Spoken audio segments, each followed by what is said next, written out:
This makes me feel lighter.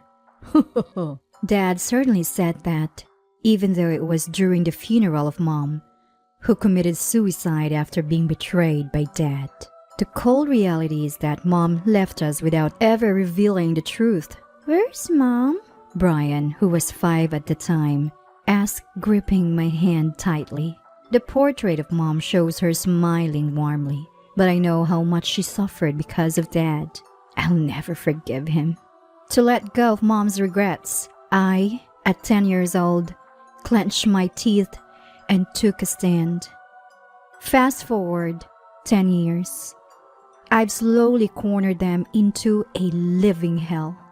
I'm Mia, a 20-year-old nurse. I live with my grandparents and 15-year-old Brian. We're a family of 4. When I was 10, Mom passed away and Dad quickly remarried, abandoning us. The remarriage happened so fast. It was as if it had been planned while Mom was still alive. Thankfully, my maternal grandparents took Brian and me in, showering us with love and care.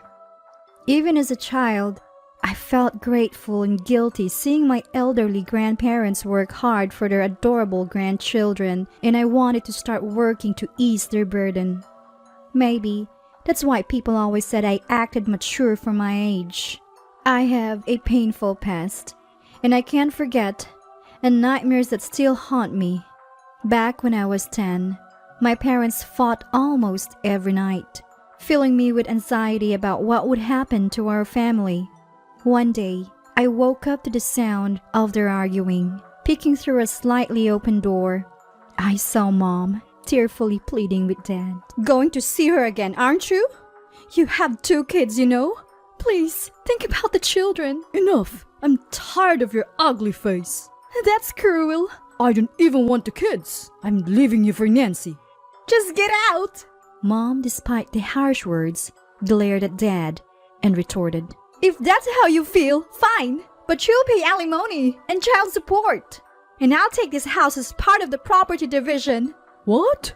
Hearing this, Dad raised his arm to hit Mom, and I couldn't help but scream, "Stop!" Dad looked at me, surprised. His eyes were wide open, bloodshot and terrifying. Gathering my courage, I stood in front of Mom, arms spread to protect her. "I hate you, Dad."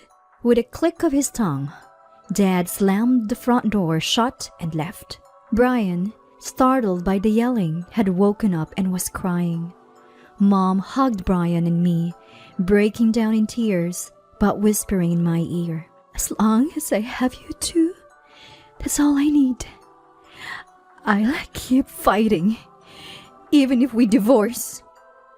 But 3 days later, Mom was gone. She committed suicide by jumping from her 5th-floor condo in the middle of the night. I woke up to the sound of the loud sirens of ambulances and police cars, and my mom, who was supposed to be sleeping next to me, was gone. So I had a bad feeling. Mom's handwritten note on the table said, "I can't leave."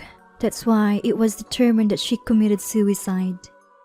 On the day of the funeral, I stroked Mom's beautifully made-up cheek as she lay in the coffin. But there was no way she would wake up, and I couldn't stop the tears from rolling down her cheek. "Mia, why won't Mom wake up?" I took little Brian's hand and left him in the care of our grandparent, who was crying loudly. As I walked over to sit next to Dad, I heard an incredulous murmur. This makes me feel lighter. Dad did indeed say that, even though it was during the funeral of Mom, who committed suicide after being betrayed by Dad. Why would he say something like that at a time like this? The photo of Mom on the memorial table shows her warm smile, but the person who pushed her to the edge was dead. I couldn't believe that Mom, who was supposed to be strong for Brian and me, left us by taking her own life. Maybe it was my fault for saying I hated Dad. Maybe I should have helped Mom more.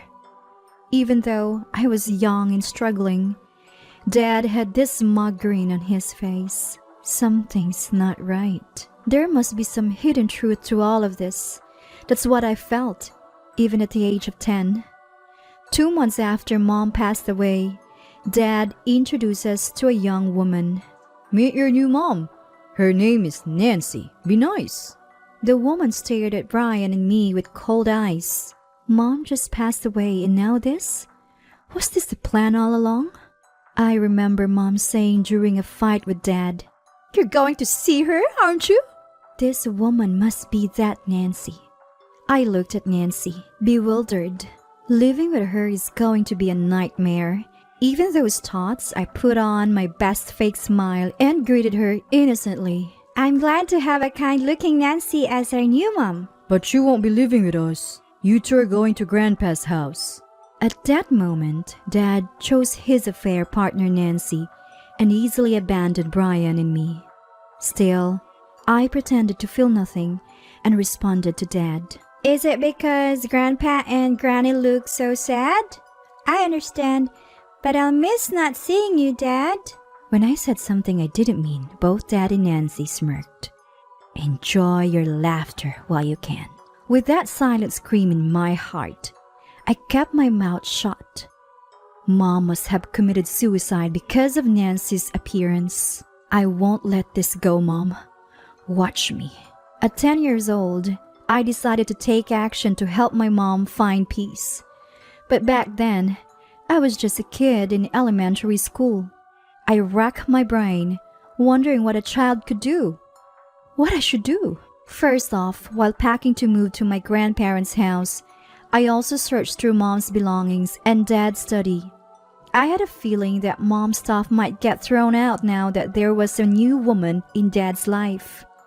I found something astonishing, but I didn't know what to do with it at that time, so I quietly tucked it into my bag. And so, we started living with our grandparents. Raising 2 growing kids must have been tough for them at their age.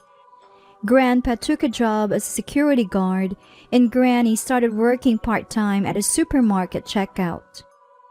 I did my best to help with chores and take care of my brother Brian, but I was limited in what I could do because of school. Seeing my grandparents struggle financially, I remembered Mom saying she would get alimony and child support from Dad when they're fighting before she passed away.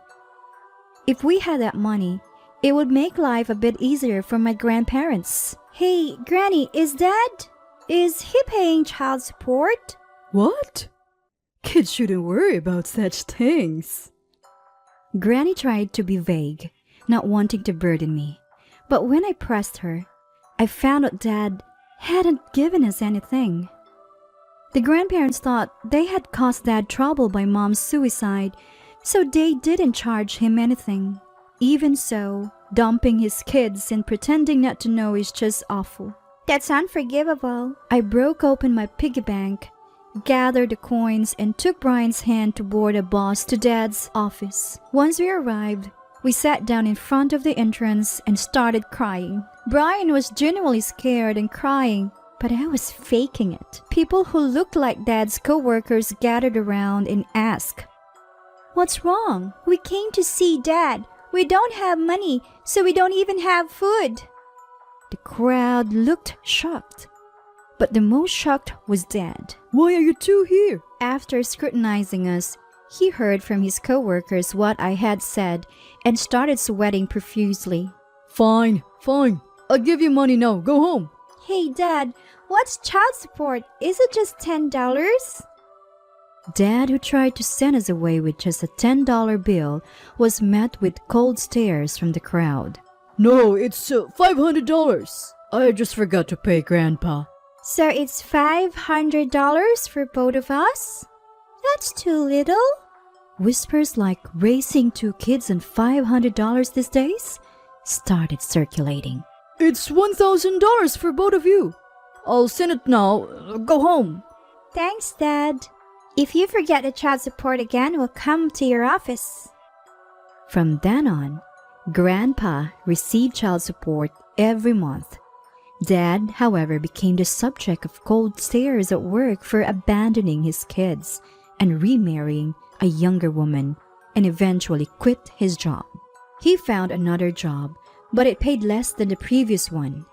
Every time he fell behind on child support, I'd show up at his office, forcing him to change jobs multiple times, each time with a lower salary.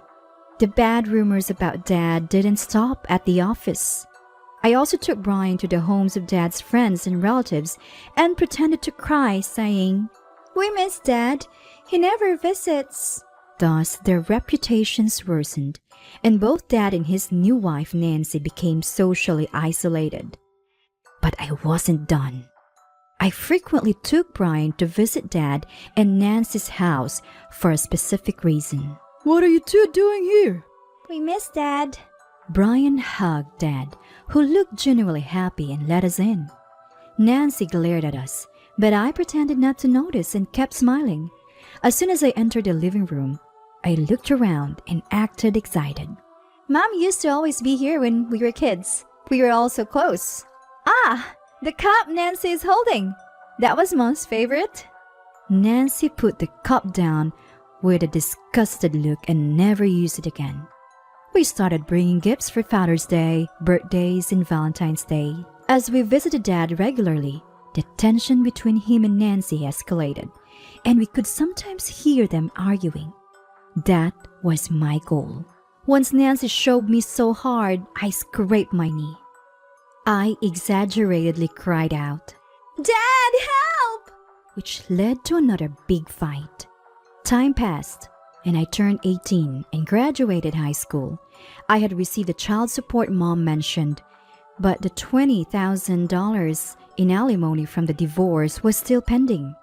So I decided to make sure Dad kept his promise to Mom by getting that money in another way. Thanks to Dad, I graduated high school. Here's a thank you gift.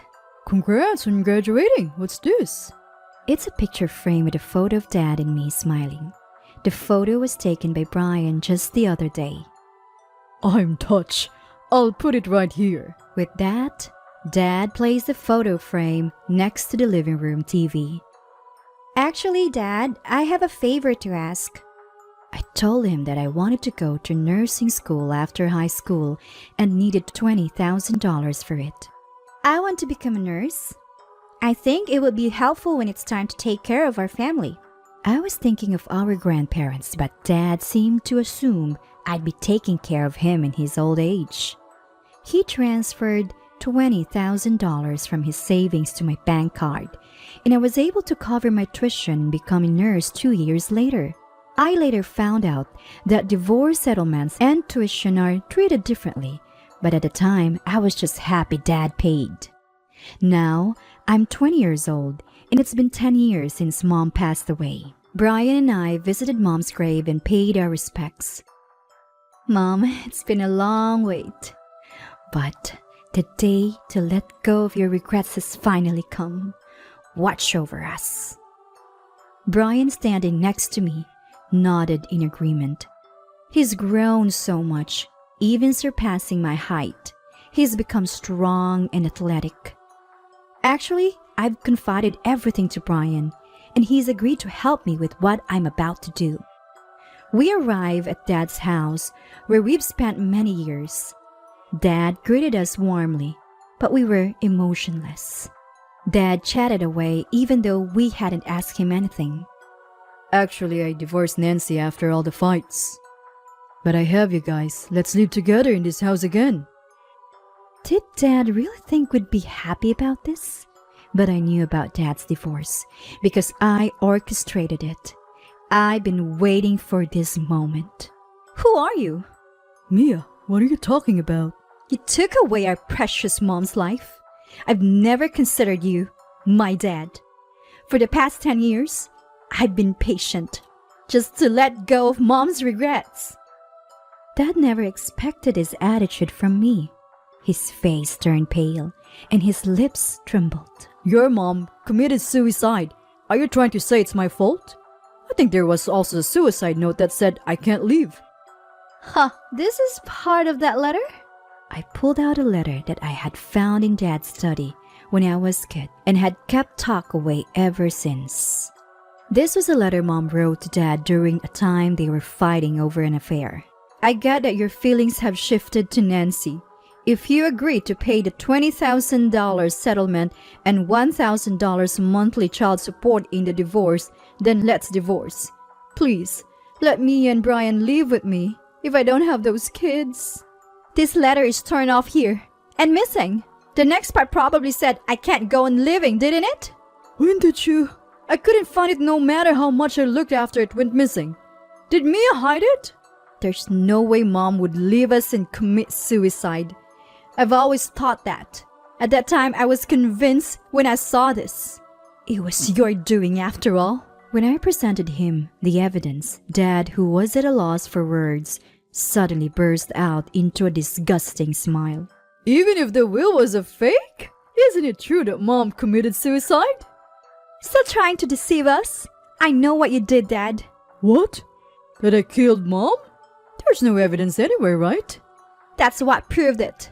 I pointed to a picture frame next to the TV. It had a hidden camera that sent data to my mobile phone. I took out my phone and played a video. It showed Dad and Nancy in a heated argument before they broke up. In their conversation, they exposed everything. I pushed my wife off the condo to be with you. And I even helped by grabbing her leg. Nancy also furiously accused Dad. You liar! You said we wouldn't have to pay any settlement or child support if she was gone. Mia, what are you doing? Hand it over. Dad, his face red and eyes narrowed, looked demonic as he approached me. Stop! Get your filthy hands off Mia. Brian, now strong and sturdy, twisted Dad's arm. Oh, let go. It hurts. I'll do anything. Just forgive me. Dad knelt down, crying and begging for forgiveness. But there was no way we couldn't forgive him. If you'll do anything, then bring our kind mom back. Kind? My foot. She just nagged me for having a little affair. You're still saying that? Then let's settle this with the police. Hearing the word police, Dad's face changed. Wait, please, not the police. I'm sorry. I really am. After that, Dad and Nancy were arrested for taking Mom's life. During police questioning, they blamed each other, and all the facts came to light. The two, showing no signs of remorse, will likely spend a long time in prison. Even if they get out, they've been fired from their jobs and disowned by their families. No one will associate with them. I'm working hard as a nurse, living peaceful and fulfilling days. Brian is studying hard, saying he wants to become a detective who protects the weak from the wicked. Since I'm also working, we've asked our grandparents to take it easy, and we plan to live happily as a family of 4 from now on.